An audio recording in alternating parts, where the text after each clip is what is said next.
Welcome back to OnSign TV Academy. In this Academy video, you'll learn how to add HTML content to your players in a few simple steps.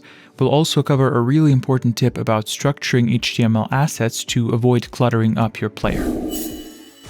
Here we have a folder that's stored locally on my computer.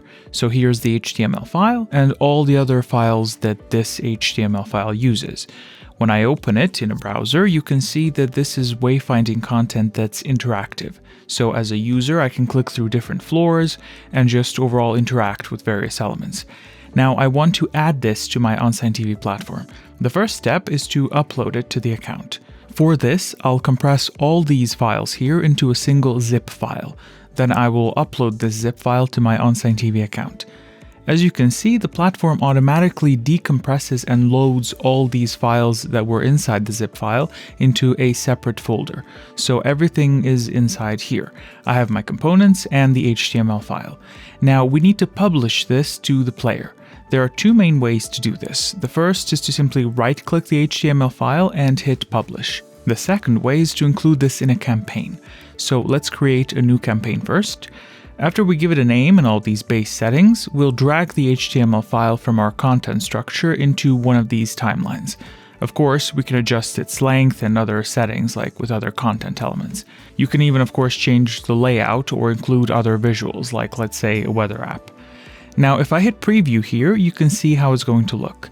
A very important thing to remember in cases like these, where you want to allow the user to interact with the content, you need to select the HTML file and allow user interaction here. Hit apply, and now if we preview it, you can see that I can interact with the content. Once everything is set up, we can click save and we can publish this campaign to a player. Now, a very important thing is to understand how the data is sent to the player. So when we publish an HTML to a player, all content within this folder next to the HTML file is also sent and stored on the device. Sending all these assets to the player ensures your player can play the HTML file even when it's offline. That's why it's so important to have separate folders for each individual HTML file. This is also why you should not have the HTML saved in the root folder, because we do not want your entire content structure to be sent to that player. We only want the necessary assets.